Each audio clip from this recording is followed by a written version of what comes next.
The Mice and the Elephants. Long ago in India there was an old deserted village. Empty were the old houses, streets and shops. The windows were long broken, the stairs collapsed, making it one very fine place for mice to run around, you can be sure.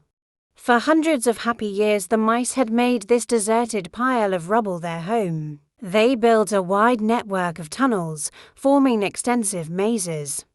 What good times they had, coming and going, with their many dinner parties and festivals, weddings and feasts, and so time passed. One day, a herd of elephants, numbering in the thousands, stamped through the village on their way to a big lake in the west. All the elephants were thinking about as they marched was how good it would be to jump in that lake for a cool swim. The mice quickly held a meeting. If the herd comes back this way again, our community is doomed, cried one mouse. We won't stand a chance, cried another. There was only one thing to do. A group of brave mice followed the elephant footprints all the way to the lake. There was only one thing to do. A group of brave mice followed the elephant footprints all the way to the lake. There they found the king of the elephants.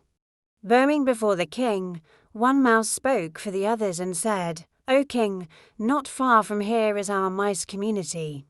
It's in that old deserted village you passed through. You may remember it." "Of course I remember it," said the elephant king. "We are elephants. Elephants never forget, but we did not know a mice community was there." "How could you?" said the mouse. "You did not know this, but your herd stamped out many of the homes where we have lived for hundreds of years. If you were to return the same way, that would surely be the end of us. We are small and you are big. We must ask you, please, won't you find another way to go home? Who knows, maybe someday we mice can help you too." The elephant king smiled. Imagine, how could tiny mice ever help an elephant? But he felt sorry his herd had crushed the village of the mice, without even knowing it. He said, "There is no need for you to worry. I will lead the herd home in another way."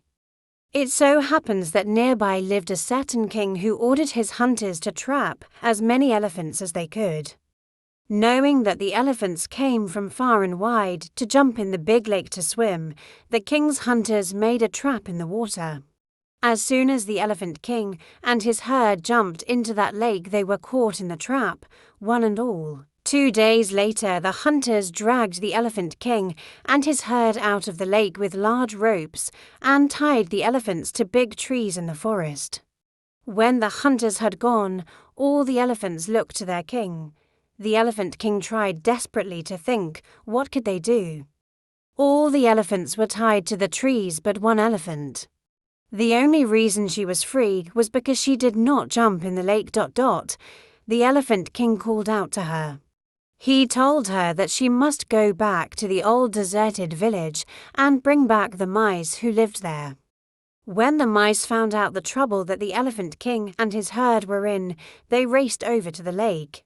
Seeing the king and his herd tied up, they quickly ran over to the ropes and began chewing them fast and vigorously as they could. Soon the ropes were chewed all the way through and the mice set their large friends free. The elephant herd found a new way home and the mice community happily lived on for many years to come.